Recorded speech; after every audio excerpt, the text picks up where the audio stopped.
إلى أرض رسول الله صلى الله عليه وسلم وأهل بيت رسول الله وأصحاب رسول الله وإلى أرواح آبائنا وأمهاتنا ولأجدادنا ولمشايخنا. الفاتحة.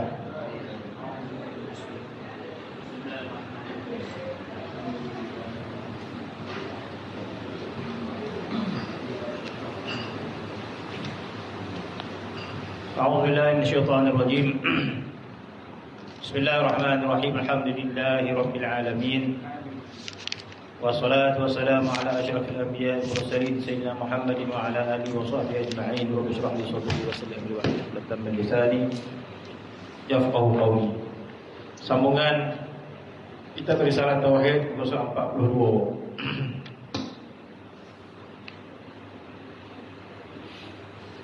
Qala al-muallif rahimahullah wa nafa'ana fil dunya amin.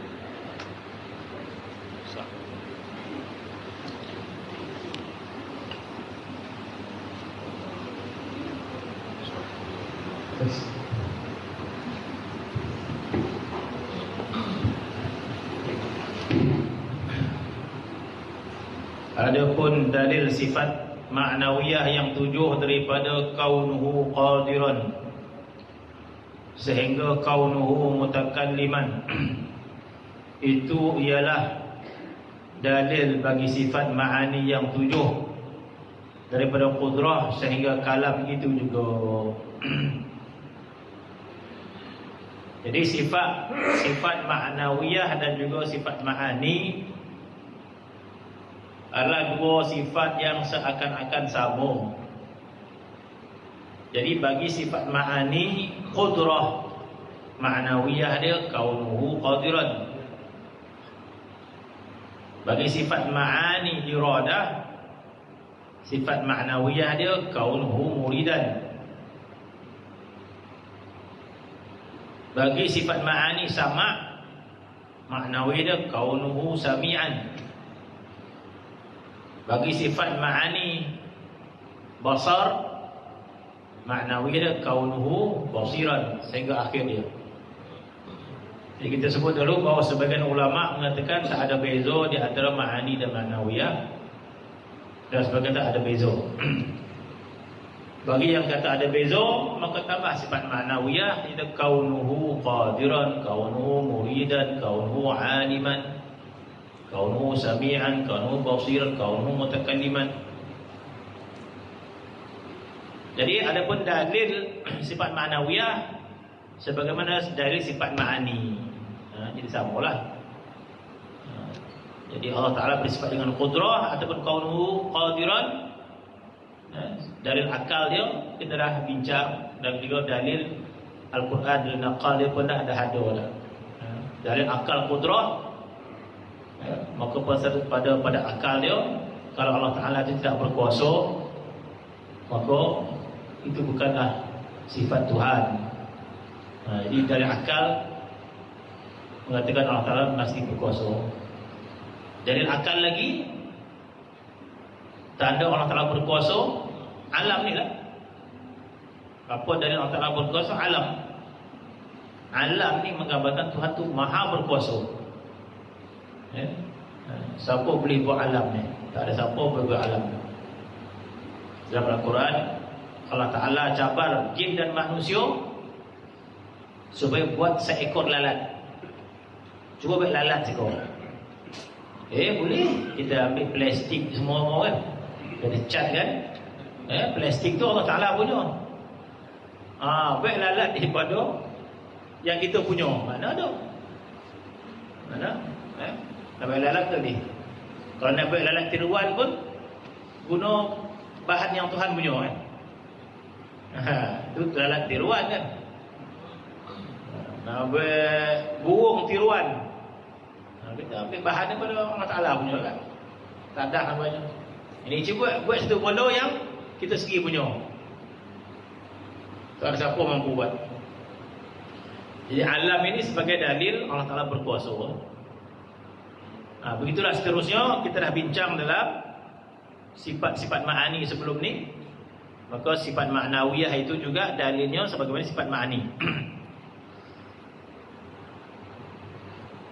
Maka dalil sifat yang mustahil atas Allah Ta'ala, lawan 20 sifat itu zahir dan terang.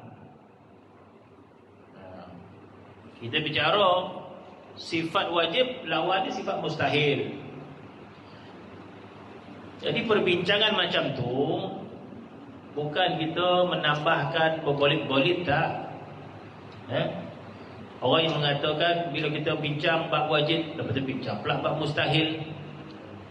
Kalau orang kata berbolit-bolit, bukan berbolit-bolit, bahkan menambah lagi jelas, menambah lagi penjelasan.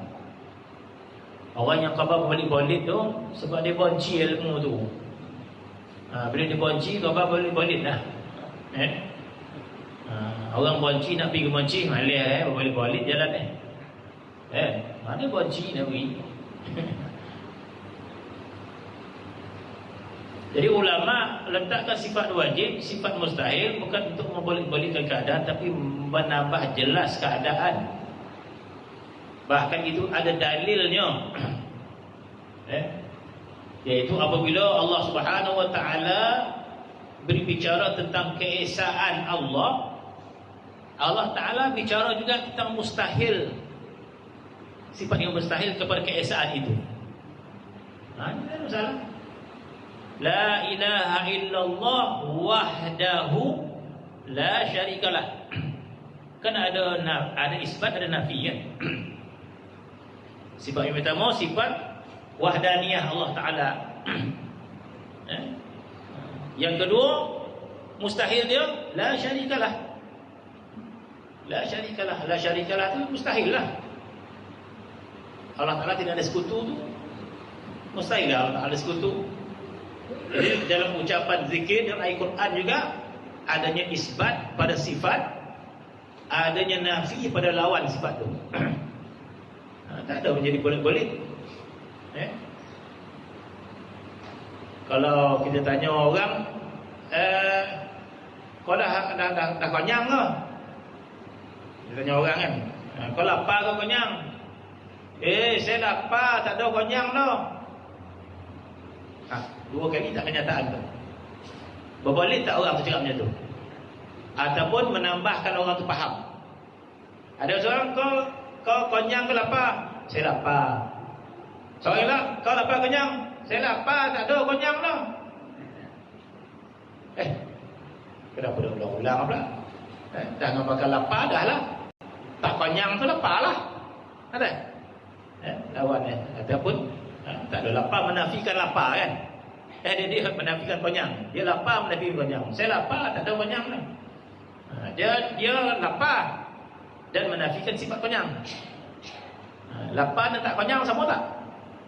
Sama lah, kan? Kenapa nafi-nafi pula? Jadi dalam bahasa percakapan itu kan mudah faham. Kalau macam tu untuk menguatkan lagi. Tapi kalau orang dah bonci satu ilmu tu, dia akan cakap macam-macam lah. Kenapa Asy'ariyah ni cakap ada wajib, ada sifat wajib mustahil? Dia tak suka, kan? Jadi bila kita bicara Allah Ta'ala itu wujud, lawan dia Adam. Mustahil Allah Ta'ala Adam. Allah Ta'ala wujud, mustahil dia Adam.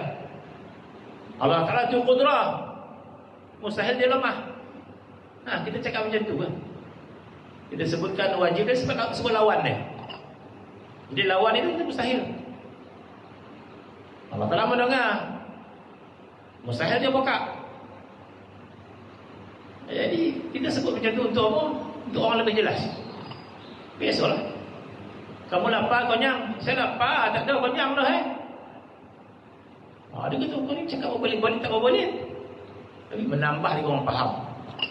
Sepaham-pahamnya orang tu. Capek-capek orang tu masak, kan? Dia lapar ke sana. Dia apa, dia lapar, tak ada kenyang dah. Dia menambah lagi orang. Tapi saya lapar, kan? Macam orang tak dengar orang tu. Dia lapar, kan? Itu tujuan dia, Jadi kita sifat Allah Ta'ala ada sifat wajib, ada sifat mustahil.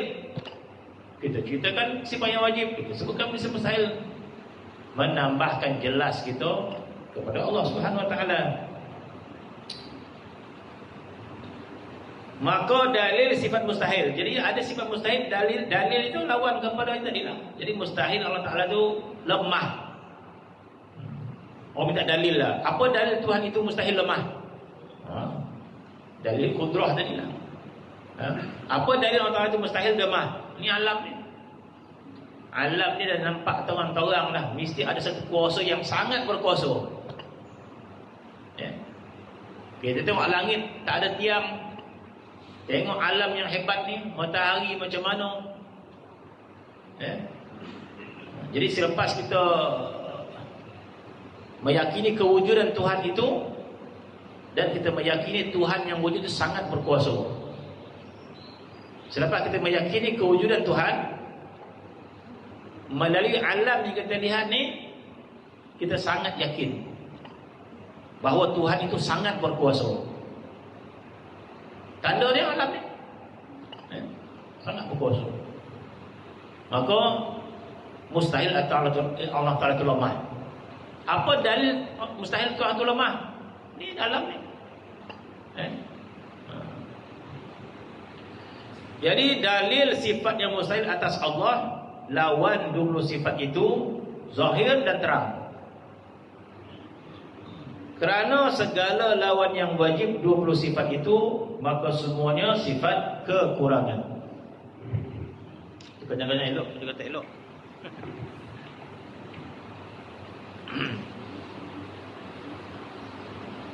Kerana segala lawan yang wajib 20 sifat itu, maka semuanya sifat kekurangan. Lawan itu semua sifat kurang. Allah Ta'ala lemah, Allah Ta'ala pekak, Allah Ta'ala bisu. Jadi itu sifat kekurangan yang mustahil bagi Allah Subhanahu Wa Ta'ala. Khalas. Dalil sifat harus Allah Subhanahu Wa Ta'ala. Jadi Allah Ta'ala punya sifat harus. Sifat harus Allah Subhanahu Wa Ta'ala tertakluk pada makhluk dia. Jadi orang tanya, apa sifat harus Allah Subhanahu Wa Ta'ala? Sifat harus Allah Ta'ala tertakluk pada makhluk dia. Bermaksud Allah Ta'ala harus menjadikan makhluk atau tidak menjadikannya. Itu harus. Apabila Allah Ta'ala harus menjadikan makhluk, nak jadi pun boleh, tak nak jadi pun boleh, maka pada peringkat awal itu dah harus dah. Pada peringkat awal itu dah harus dah. Maksud harus ni bermaksud bukanlah satu kewajipan Tuhan jadikan makhluk ni. Bukan satu kewajipan, keharusan Allah SWT. Bila awal-awal lagi kejadian makhluk ini harus, maka selepas itu semua harus. Contoh dia Allah Ta'ala memutuskan Rasul. Apakah wajib Allah Ta'ala memutuskan Rasul? Begitu. Apakah Allah Ta'ala wajib? Allah Ta'ala jadikan manusia, apakah wajib Tuhan utuskan Rasul? Maka tidak wajib Allah Ta'ala utuskan Rasul. Jadi bila Allah Ta'ala utuskan Rasul itu di atas rahmat Allah Ta'ala, bukan satu kewajipan.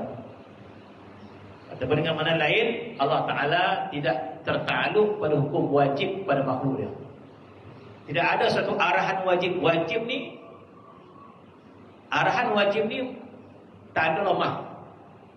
Arahan wajib tak ada lemah.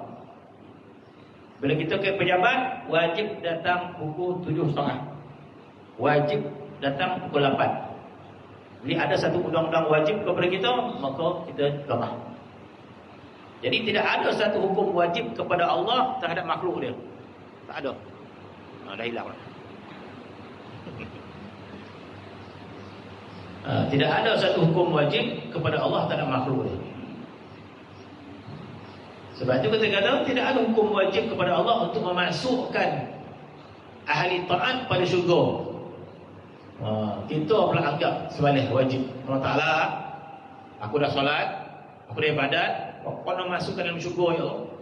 Solat kita wajib Tuhan masuk kita. Kalau Tuhan tak masukkan kita syurga, salah Tuhan. Kita anggap macam tu berfikir kita. Dengan manusia mungkin dia dah kerja ya, dia kerja bak upah. Kalau kita bagi upah, kau salah. Jadi apakah kita beranggapan macam tu? Kita beranggapan, ya Allah, aku dah tunaikan kewajipan, sekarang kewajipan engkau nak masuk aku dalam syurga. Sebab itu Nabi SAW menyebut tidak ada seorang pun masuk syurga dengan amal dia. Kalau kita masuk syurga dengan amal, bermaksud wajib Tuhan masukkan kita. Sebab kita ada amal, maka Tuhan wajib kita masukkan ke syurga. Sebab itu Nabi kata tidak ada seorang pun masuk syurga dengan amal dia. Jadi masuk syurga itu bukan sebabkan amal kita, maka Tuhan wajib kita masuk syurga. Maka Nabi kata tidak ada seorang pun masuk syurga dengan amal dia. Semua orang masuk syurga di atas belas kasihan Allah Subhanahu Wa Taala. Belas kasihan itu bukan satu kewajipan bagi Allah Subhanahu Wa Taala. Kecuali rahmat. Hatta engkau ya Rasulullah, hatta dia aku. Masuk syurga dengan rahmat. Allah Subhanahu Wa Taala harus menjadikan makhluk dia. Allah Subhanahu harus menghantarkan Rasul, bukan wajib. Jadi bila Allah Ta'ala utuskan Rasul, maka sebagai rahmat, bukan sebagai kewajiban daripada Allah, sebagai rahmat. Maka Allah Ta'ala mengatakan wa ma arsalnaka illa rahmatan lil alamin. Tidak aku utus engkau ya Muhammad kecuali sebagai tanda rahmat kasih Tuhan kepada makhluk dia. Maka pada awal lagi bukan satu kewajipan, maka lepas kewajipan. Allah Ta'ala ada orang yang Tuhan beri hidayat, ada orang yang Tuhan tak bagi hidayat. Jadi tidak ada makna Tuhan wajib beri hidayat. Sebab itu ada lagi sifat Allah SWT. Allah Ta'ala punya sifat iradah.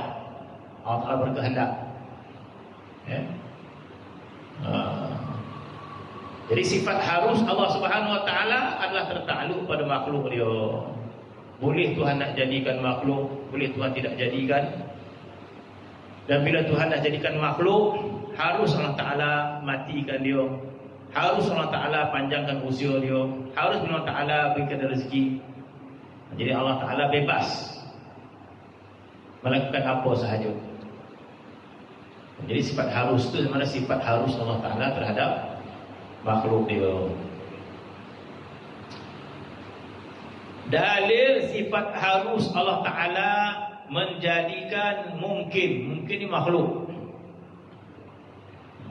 Jadi Allah Ta'ala itu sifat harusnya, iaitu menjadikan mungkinat, menjadikan makhluk.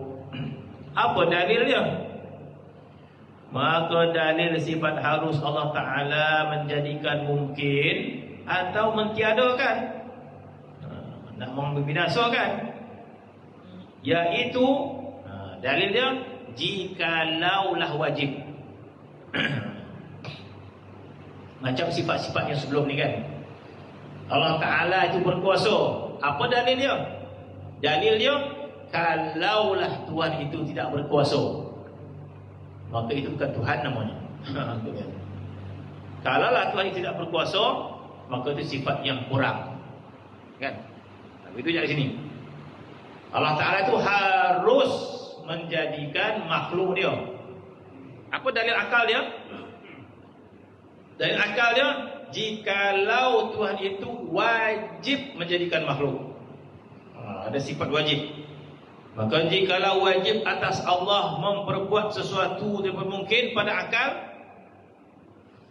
atau mustahil pada akal, nescaya bertukar mungkin itu menjadi wajib atau mustahil. Mungkin atau mustahil. Yang demikian itu tiada diterima oleh akal, kerana hakikat mungkin itu barang yang sah adanya dan tiadanya. Kalau orang tak terbalik-balik faham ni, tapi kalau orang payah nak faham, dia terbalik-balik bahasa ni kan.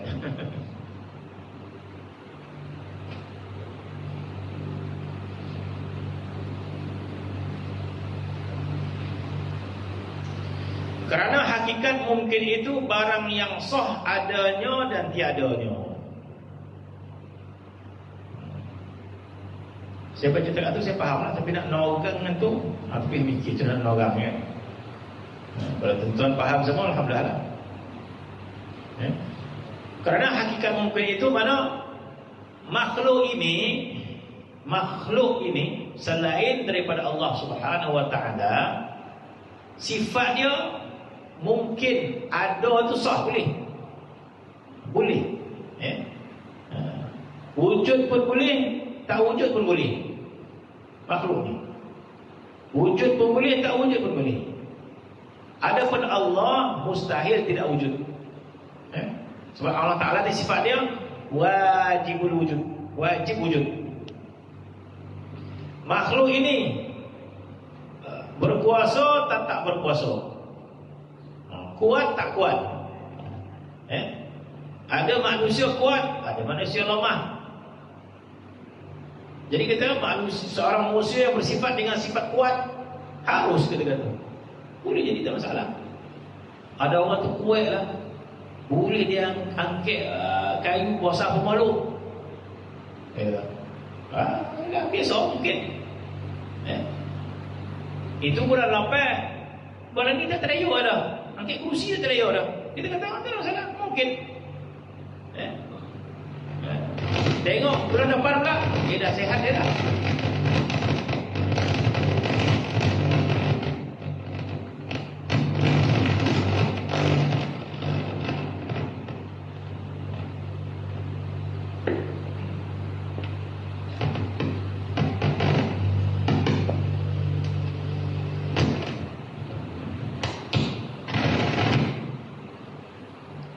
Kerana hakikat mungkin itu barang yang sah adanya dan tiadanya. Jadi itulah sifat kepada makhluk. 1, 2, 3. Dan dalil naklinya firman Allah Subhanahu wa taala, wallahu khalaqakum wa ma ta'malun. Artinya menjadikan kamu dan segala perbuatan kamu. Jadi Allah Subhanahu wa taala menjadikan kita, Allah Taala menjadikan perbuatan kita. Jadi sifat harus Allah Subhanahu wa taala apa sahaja terhadap makhluk dia.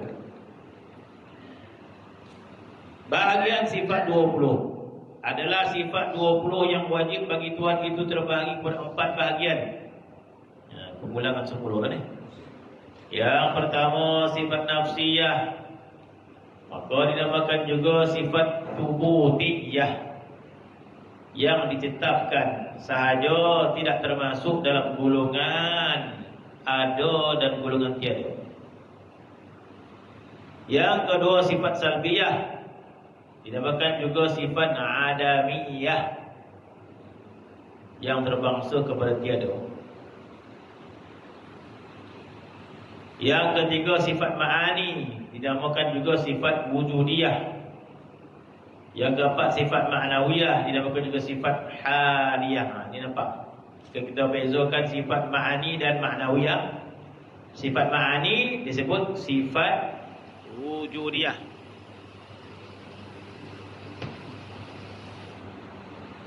Sifat ma'ani dinamakan sifat wujudiyah, sifat yang wujud. Sifat ma'nawiyah disebut sifat haliyah. Jadi di antara dua tu, ada sebagian ulama mengatakan bahawa ada beza di antara subutiyah dan juga haliyah.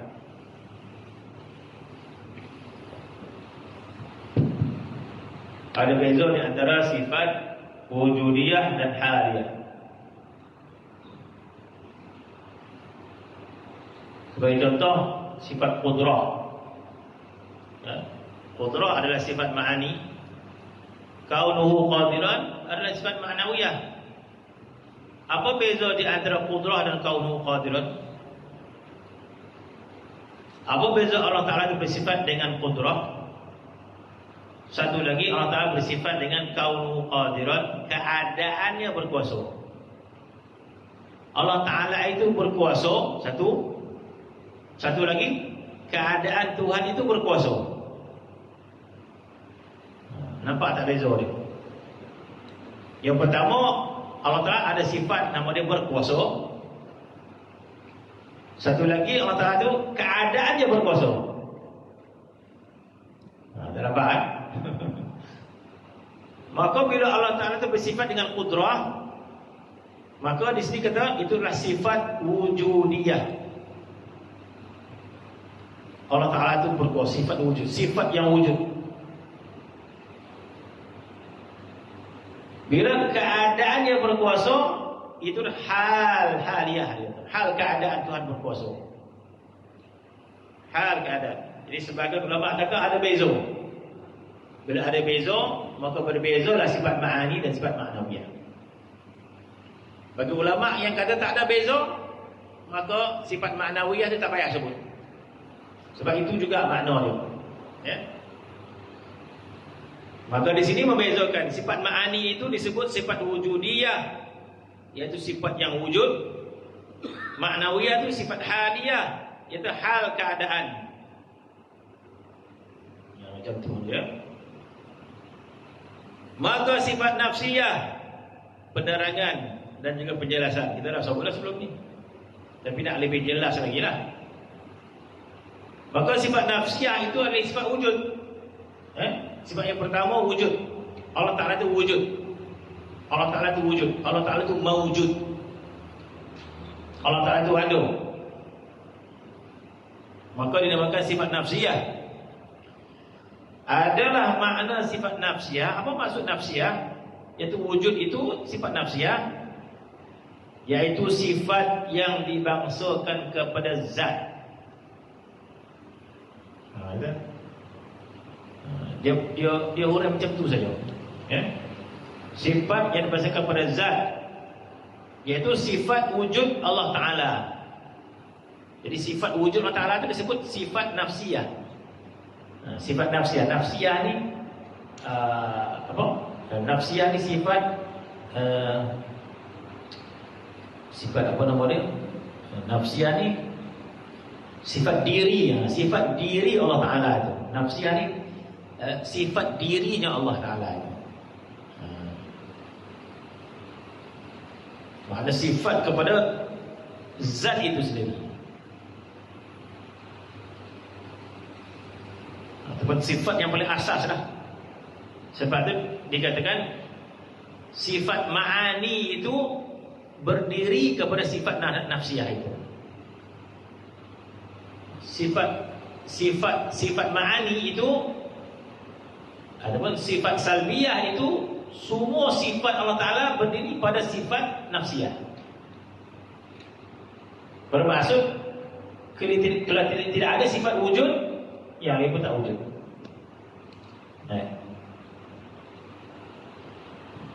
Jadi bila kita kata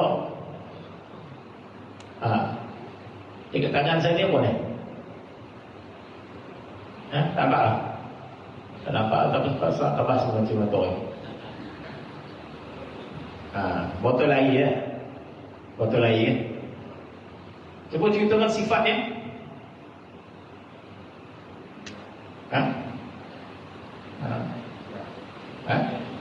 Bulat, panjang kan. Apa dia rasa-rasa ni berapa mililiter ni? Botol 2 tu 50 ml. Ini semua sifat dia kan. Bawik dia ni tak tahu berapa gram ni kan. Itu semua sifat. Bawik dia, warna dia, botol dia warna, tudung dia biru. Ini semua sifat dia. Sifat ni tidak boleh kita sadarkan kecuali ada botol ni kan. Ada, dia ada. Cuba tak ada. Kita nak bergantung ke mana kan. Benda yang tak ada lah. Cuba sifatkan benda ni. Apa benda Ustaz? Ya, benda. Benda yang tak ada dapat kita sifatkan. Jadi sifat dia bulat, sifat dia panjang, warna dia putih, bawik dia, semua sifat itu bersandar pada sifat wujud.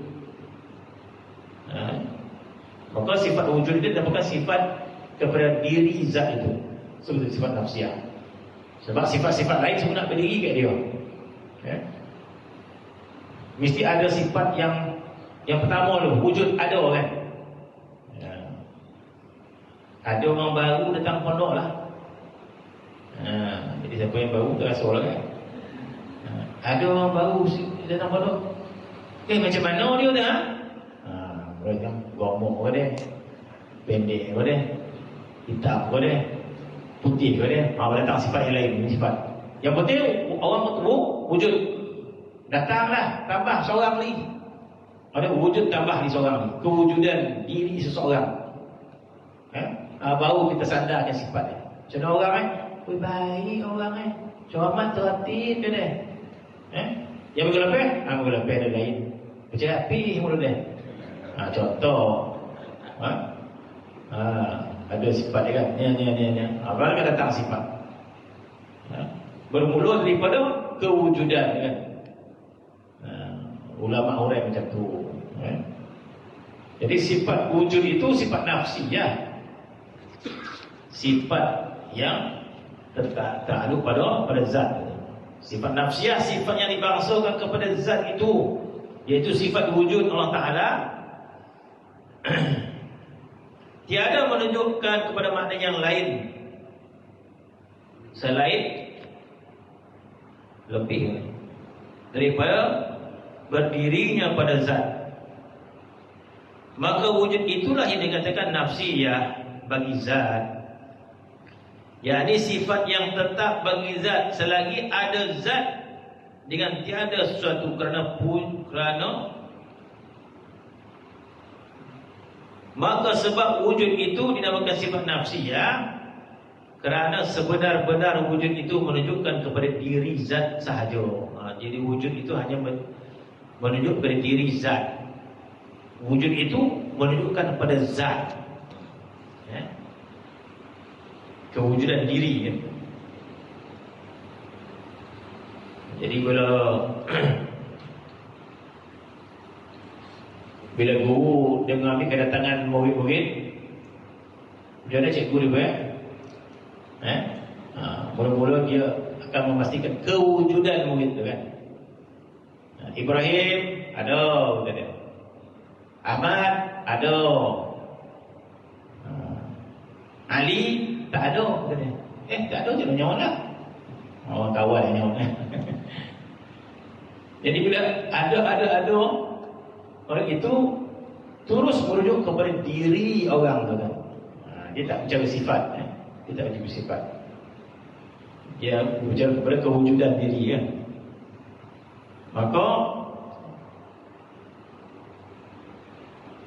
Maka selagi ada zat dengan tiada suatu kerana, maka sebab wujud itu dinamakan sifat nafsiyah, kerana sebenar-benar wujud itu menunjukkan kepada diri zat sahaja. Dia hanya menunjukkan diri zat sahaja. Wujud ada. Fatimah ada. Maimunah ada. Itu hanya pada diri zat. Kalau sifat pula lain pula. Macam mana sihat? Ali sihat? Sehat. Itu sifat kepada zat kan. Maka semata-mata menunjukkan kepada diri zat sahaja, tiada yang lain, dan tiada boleh dipisahkan sifat wujud itu daripada zat. Bagaimana sifat-sifat yang lain? Sifat-sifat yang lain boleh kita pisahkan. Sifat-sifatnya boleh kita pisahkan. Sifat wujud tak boleh kita sifat wujud tidak boleh berpisah daripada zat. Contoh kewujudan telefon, handphone ni kan, tak boleh pisah pada zat. Tak boleh pisah. Sifat wujud pada handphone tidak boleh kita pisahkan. Tapi kalau sifat yang lain boleh kita pisahkan. Contoh apa sifat handphone ni? Sifat dia bateri penuh. Bateri penuh, sifat dia. Apa sifat lagi? Banyak sifat lah.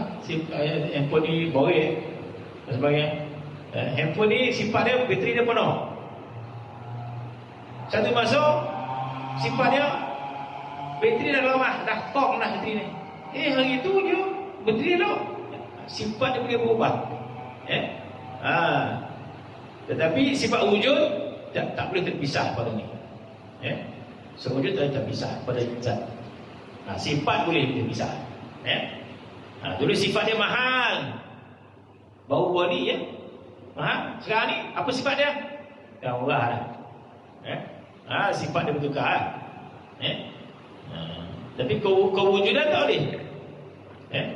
Kewujudan tidak bisa pada zat. Itu sahaja. Ulama nak huraikan beza di antara sifat nafsiyah dan sifat yang lain tu. Maka katanya sifat wujud itu dan tidak boleh dipisahkan sifat wujud itu daripada zat. Sebab bagaimana sifat-sifat yang lain, maka hakikatnya sifat nafsiyah itu iaitu hal yang wajib bagi zat selagi ada zat, tidak dikeranakan dengan suatu kerana punya pun Allah kerana pun dikeranakan dengan suatu kerana pun dia dikeranakan dengan suatu kerana pun dan tiada dikeranakan dengan sesuatu pun. Sebabnya kerana sesuatu pun tak payah tambah kerana tu, dikeranakan satu zat pun kata dah, dan tidak dikeranakan dengan sesuatu pun. Ia maujud pada zihni, pada pemikiran kita, tetapi tiada maujud pada khalidwa pemikiran kita.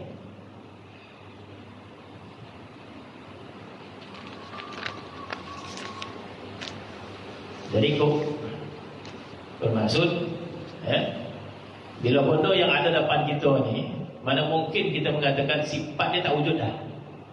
Tak mungkin dah. Benda yang ada macam ni, sifat dia wujud, mana boleh kita mengatakan sifat daripada dah tak wujud dah. Dia tak wujud dah. Mana boleh, dia tak ada pisahan. Tapi kalau sifat dia berbentuk mahal, berat, ringan, itu boleh bertukar-tukar. Sifat dia dah ringan, sifat dia dah berat, itu boleh. Tapi kalau sifat wujud tak boleh berpisah dengan zat tu. Itu juga satu benda minggu lepas ada ni, dia dah tak ada dah. Macam mana? Tak boleh berpisah. Benda yang wujud tak boleh pisah dengan sifat wujud tu kan. Sifat yang lain boleh. Hari ni elok dah, sekarang dah pembangi dah dah. Boleh. Sifat dia bertukar dah. Tak marah dia pula. Minggu lepas elok dia, untuk dia. Jangan mengamuk pula. Itu boleh, tukar. Tapi sifat wujud, macam mana kita nak gambar? Semalam orang tu ada dah, sekarang kita tak ada dah. Tapi orang tu tengok depan tu. Jadi tak boleh kita nak menggambarkan, menafikan sifat wujud pada zat yang wujud. Macam itulah maksud dia. Mana tadi?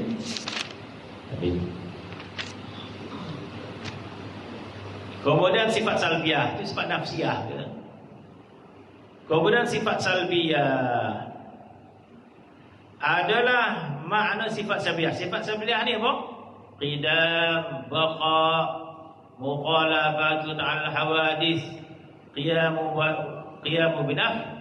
binafsih, wahdaniyah. Ada 5 kan sifat salbiyah.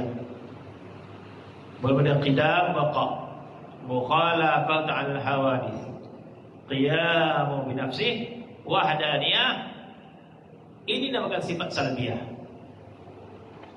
Salbiyah ni kalau kita terjemahkan secara bahasa negatif. Kalau positif, ijabiyah. Kenapa dinamakan negatif lah? Adalah makna sifat salbiyah itu, salbiyah ni pada bahasa negatif. Adalah makna sifat salbiyah itu ialah sifat yang dibangsakan kepada menafikan. Salbiyah itu menafikan. Ijabiyah mengiyakan. Jadi sifat salbiyah ni pada bahasa sifat penafian, sifat penafian namanya. Kenapa dinamakan sifat penafian? Sifat salbiyah ni pada bahasa sifat penafian. Qidam, baqa, mukhalafah hadis, qiyam bi nafsi, wahdaniyah. Sifat salbiyah itu adalah sifat yang dibangsakan kepada menafikan atau menidakkan. Apa benda yang dinafikan? Apa benda yang nak menidakkan? Maka sifat yang 5 itu qidam, baqa, mukhalafatu ta'ala al-hawadith, qiyam bi nafsih, wahdaniyah. Kenapa dinamakan 5 sifat ni salbiyah? Maka sebab dinamakan sifat salbiyah, salbiyah itu negatif atau penafian. Dinamakan sifat salbiyah kerana dengan 5 sifat itulah menolak, menafikan Allah Ta'ala bersifat dengan lawannya. Jadi qidam itu menafikan Allah Ta'ala itu hadis. Baqa itu menafikan Allah Ta'ala itu binasa. Mukhalafat hadis itu menafikan Tuhan itu sama dengan makhluk dia. Qiyam bi nafsi itu menafikan Tuhan memerlukan makhluk dia. Tuhan tidak berhajat kepada makhluk. Sebab Allah Ta'ala itu qiyam bi nafsi. Allah Ta'ala berdiri dengan dirinya sendiri. Maka kita menafikan Tuhan itu bergantung pada makhluk, berhajat pada makhluk. Menafikan sifat dia, lawan dia. Kerana menafikan Allah Ta'ala bersifat dengan lawannya dan segala sifat kekurangan seperti di bawah ini. Itu dinamakan sifat salbiyah. Seperti bila sebut sifat qidam, sifat qidam itu menafikan Tuhan itu ada permulaan. Allah Ta'ala bersifat dengan baqa, menafikan Tuhan itu ada kesudahan dia atau binasa. Mukhalaf ta'ala hadis, menafikan Allah Ta'ala sama dengan makhluk. Jadi sebab itu bila orang belajar akidah sifat 20 ini, menyelamatkan akidah kita daripada wasak. Menyelamatkan akidah kita daripada wasak. Sebab bila kita memahami sesuatu tentang Allah, di mana sifatnya macam makhluk, maka kita tolak pahaman tu. Jadi bila orang mendakwa Allah Ta'ala itu duduk di atas arash, dia kata ini menyerupai makhluk. Allah Ta'ala berhajat pada arash, maka kita kata Allah Ta'ala itu dan Maha Suci Allah Subhanahu Wa Ta'ala bersifat mukhalafah hadis. Orang kata Allah Ta'ala duduk di langit, ya duduk di langit. Allah Ta'ala mana tu? Ada kat langit. Kerana Allah Ta'ala itu punya tempat dan ruang kewujudan dia. Maka kita menafikan pahaman macam tu. Sebab dia dah menyerupai makhluk lah. Ada benda berhajat pada langit dan ayat. Jadi ulama Ahlussunnah wal Jamaah Asy'ariyah ni, dia jawab dengan logik akal saja, menolak. Jadi bagi golongan yang berkuat Allah Ta'ala ada di langit, Allah fi sama, Allah fi sama, Allah fi sama, Allah ada di langit. Kami tak tahu, dia tahu dah Tuhan sebab macam tu kami ikut dia. Kami tak tahu Allah Ta'ala sebab macam tu kami ikut dia kata. Allah Ta'ala sebut macam tu, tapi kepahamannya bukan sebagai kepahaman yang mereka faham. Kita dah sebut ulang kali dah. Dalam Quran kita dah tanafikan semua yang Tuhan sebut dalam Quran itu kalam Allah. Tidak ada ketanafikan. Apa saja yang Tuhan sebut dalam Quran adalah kalam Allah. Tak ada seorang pun tolak. Kemudian satu lagi dakwaan mereka kepada golongan Asy'ariyah ini, mereka mendakwa Asy'ariyah ni adalah golongan ta'til ni mereka. Asy'ariyah ni mereka menuduh golongan ta'til. Ta'til ni mereka tolak Quran. Mereka tuduh Asy'ariyah tolak Quran. Jadi kita kata Allah Ta'ala tidak bersemayam di arash, kita tolak Quran.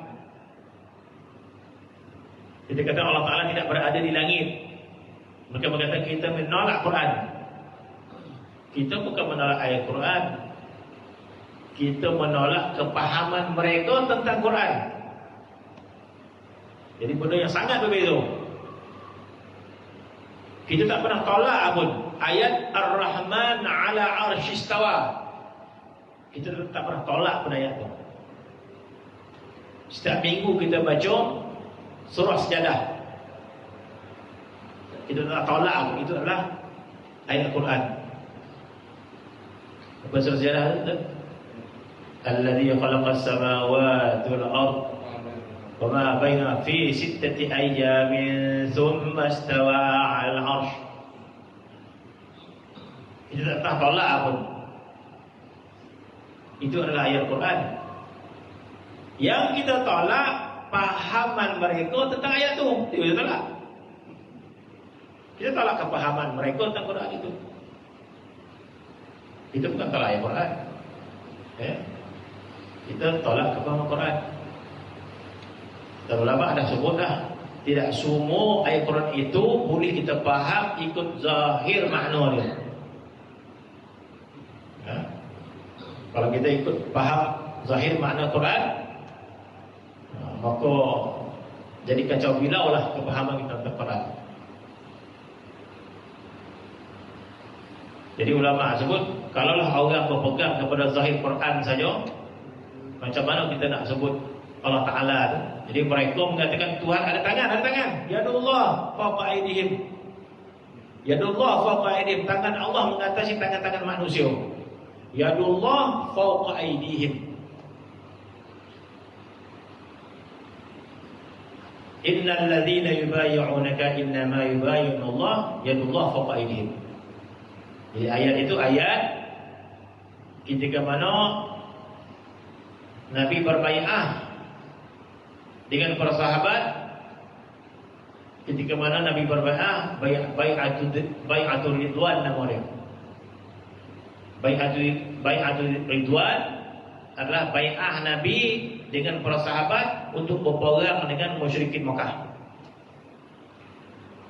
Apabila musyrikin Makkah tidak benarkan Nabi datang ke Makkah buat umrah. Nabi datang dengan sebahagian sahabat di Madinah sampai di Hudaybiyah. Nabi berkemah, hantar utusan minta izin nak masuk Makkah untuk melakukan umrah. Sedangkan peperangan Badar, peperangan Uhud baru berlaku. Bermaksud permusuhan masih ada lagi, belum ada perdamaian lagi. Baru selesai perang Uhud, permusuhan masih ada. Tiba-tiba Nabi perintahkan sahabat ke Mekah buat umrah dalam keadaan Mekah masih lagi dikuasai orang musyrikin. Sampai di Hudaybiyah, Nabi atas utusan, kami nak buat umrah, bukan nak perang. Izinkan kami masuk Mekah nak buat umrah. Tak boleh, kata orang musyrikin. Tak. Nak beramuk, mari. Nak buat umrah, tak. Nabi utus pula Sayyidina Osman, sahabat kanan. Maka bila Nabi utus Sayyidina Osman, tak balik-balik. Sejam, 2 jam, 3 jam, 4 jam, 5 jam. Apa benar Sayyidina Osman tersangkut? Ada pula khabar-khabar yang kata Sayyidina Osman tak kena bunuh. Maka Nabi kata, kalau macam ni keadaan kita perang, Nabi kata. Kalau Sayyidina Osman dia kena perang. Maka Nabi berpanggil sahabat berbai'ah. Kenapa bai'ah? Bai'ah itu kandungan dia perang sampai mati. Sebab itu bai'ah itu ini, bai'ah apa? Bai'ah ni mesti ada kandungan dia. Bai'ah itu apa? Macam Nabi ada bai'ah Aqabah pertama, bai'ah Aqabah kedua. Nabi bai'ah Aqabah, berjanji supaya tidak berzina, tidak minum arak. Ada kandungan dia bai'ah tu. Jadi bila Nabi berbai'ah Baitul Ridwan, apa kandungan bai'ah tu? Kandungan dia kita perang sampai mati. Bai'ah. Kalau Nabi tak berbai'ah, memang hukum tu ada dah. Orang Islam bila perang sampai mati. Kalau Nabi tidak berbai'ah dengan bai'ah Aqabah, dengan orang Ansar, Nabi berbai'ah dekat Aqabah, bai'ah dia apa dia? Tidak berzina, tidak minum arak.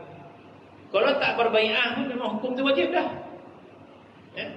Tak boleh berzina, tak boleh marah. Tapi Nabi berbai'ah, berjanji setia. Ketika mana Baitur Ridwan, Nabi berbai'ah, mengambil tangan para sahabat, bersalaman, maka berbai'ah. Bai'ah dia, kita perang sampai mati. Ada bai'ah ni macam dia kuat sikit lah. Macam orang main bola kan. Sebelum lawan tu, duduk dalam kumpulan tu. Tu pernah kebal tu. Angkat orang tak pernah main bola kan. Kalau main bola sebelum main tu dia pegang buat bulatan kan. Masa tu dia baik apa? Pernah dia sebut dia tu. Kalau pengen terhenti ya. Sebut dia dah. Kita kalahkan dia 10-0. Kira tu dia. Kita akan kalahkan dia 10-0. Itu macam bai'ah lah. Kalau tak sebut tu, tak lawan ke? Lawan juga. Tapi nak kuat lagi semangat, kita kalahkan dia 10-0. Macam-macam lah sebut dalam tu kan. Tujuan untuk membuat. Begitu juga bila nak perang dengan musyrikin, Nabi berbai'ah. Bai'ah ni kandungan yang sama. Kalau Nabi tak berbai'ah pun hukum jihad sampai mati wajib. Haram hukum dia lagi badan perang. Tapi disebut lagi. Maka bai'atul ridwan itu disebut bai'ah alal maut. Bai'ah perang sampai mati. Maka Allah Subhanahu wa taala memuji bai'ah itu. Maka turun ayat daripada Allah Subhanahu wa taala, maka Allah Taala mengatakan innal ladzina yubayyi'unaka ya Muhammad, sesungguhnya orang yang berbai'ah dengan engkau itu innama yubayyi'una Allah. Sesungguhnya mereka berbai'ah dengan Allah. Jadi lebih lagi. Mereka sebut mereka hanya pada zahir berbai'ah dengan Nabi SAW.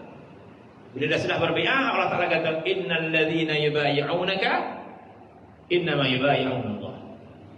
Ya Muhammad, bagi tahu kepada para sahabat, sesungguhnya mereka yang berbai'ah dengan kamu itu hanya saja mereka sedang berbai'ah dengan Allah Subhanahu wa taala.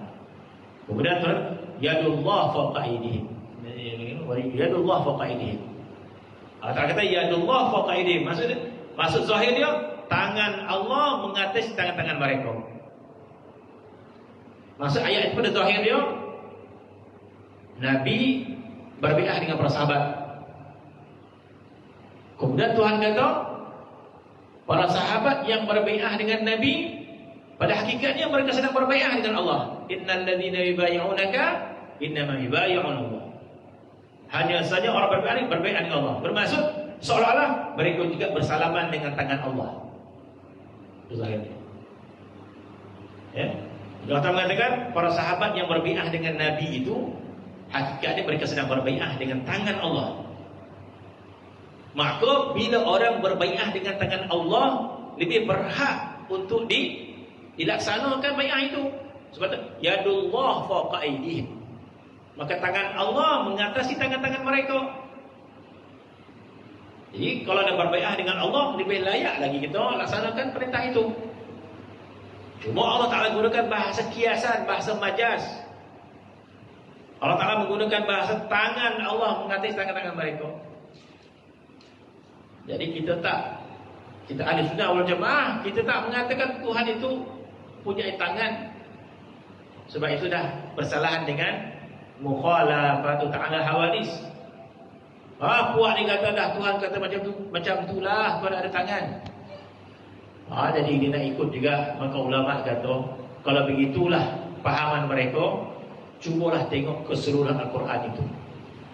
Sebab dalam Al-Quran terkadang Tuhan datang ayat satu tangan, terkadang Tuhan gunakan ayat dua tangan, terkadang Tuhan gunakan ayat punya banyak tangan. Kan dah jadi berlaku Al-Quran tu. Kalau ambil zahir, jadi Tuhan ada berapa tangan? Dia nak ngabagak Tuhan ada tangan. Tuhan ada berapa tangan? Jadi Al-Quran ada menyebut yadu satu. Ada ayat yang mengatakan yadahu dua tangan. Ada ayat yang mengatakan aidi, Tuhan banyak tangan. Dah warning kalau Tuhan setangan, dua tangan sebagainya. Begitu dia ayat-ayat yang lain. Ada ayat menunjukkan Tuhan ada di langit. Ada ayat yang menunjukkan Allah Ta'ala di bumi dan sebagainya. Bahkan ada ayat Yang kita kata dahulu mustahil sekiranya orang itu memasukkan tangan keseluruhan dalam telinga. Sedangkan Allah Ta'ala suruh macam tu. Yaj'aluna asabi'ahum fi adanihim min as-sa'iqi hadar al-maut. Orang yang tidak beriman itu dia masukkan ke seluruh jari-jari dia ke dalam telinga dia, sebab tak nak dengar cerita Nabi tentang perang. Nabi itu mengajak perang, kaum dia tak nak dengar cerita berjihad ni, sehingga dia tutup telinga. Tuhan kata masuk seluruh jari dalam telinga. Yaj'aluna asabi'ahum fi adanihim min as-sa'iqi hadar al-maut. Allah Ta'ala mengatakan mereka masukkan jari-jari mereka ke dalam telinga mereka, sebab tak nak dengar nasihat Nabi itu. Jadi apakah boleh kita fahamkan macam itu Al-Quran? Tak boleh kita faham macam itu, sebab kita kata mustahil pada adat dia. Mustahil pada adat orang boleh masukkan seluruh jari dalam telinga. Satu jari pun tak payah masuk telinga. Lubang hidung boleh lah kita masuk kan. Lubang hidung memori kan, lubang hidung kecil tapi masuk. Dapat dia kau. Tak mustahil. Lubang telinga dia tak memori. Satu jari tak masuk. Ini Tuhan kata memasukkan seluruh jari. Boleh kita faham Al-Quran? Ulama kata ahli tafsir tak boleh kita faham macam tu. Maksud dia Allah Ta'ala kata tak masuk sikit ujung jari saja. Allah tu buat macam ni ya. Kenapa Tuhan kata masuk seluruh jari? Itulah nama mubalaghah fil kalam, nama dia. Mubalaghah fil kalam. Belajar apa ni, balaghah. Mubalaghah fil kalam ni ada dalam Quran, ada dalam percakapan biasa. Dia tu ya Allah, lipeh kudung tu. Lipeh kudung tu dia. Lipeh kudung ni apa? Dah tahu lipeh kudung, tangkap lipeh tu kudung kaki ya. Sekso pula lipeh tu kan. Nak belajar tak tahu. Dia kalau saya lipeh kudung ni lagi laju. Lagi laju lipeh kudung. Dia tengok abang orang tadi laju. Dia tu macam kilat. Kau cutting itu basi tu. Kau itu macam basi tu, basi. Lupa bakal cutting macam basi. Yo macam basi. Cakap tu patah. Jadi kita biasa lah, dia tak ngabat basi, dia nak ngabat, dia melampau. Tu biasa dalam kalam. Jadi Allah Ta'ala guna macam tu juga. Allah Ta'ala nak menggambarkan betapa orang tu tak nak dengar, macam dia masukkan jari dalam. Apa kalau kita faham saya mustahil. Dalam Quran Allah Ta'ala was'alil qaryah, tanya kampung. Mustahil orang tanya kampung. Sedangkan ayat Quran ada was'alil qaryah, tanya kampung, pergi tanya kampung. Jadi mustahil makna tanya kampung. Tapi maksudnya makna tanya orang kampung. Jadi bila zahir ayat Quran itu mustahil diberikan makna zahir, maka ada makna lain. Jadi bila mustahil Allah Ta'ala itu diberikan makna duduk di atas arasy, Allah Ta'ala memiliki tangan, Allah Ta'ala ada mata, Allah Ta'ala tu nampak betih dia. Kita bukan tolak ayat Quran tu, kita tolak kepahaman yang membawa kepada mutasyabihat, penyamaan Tuhan dengan makhluk. Wallahu ta'ala a'lam. Bismillahirrahmanirrahim.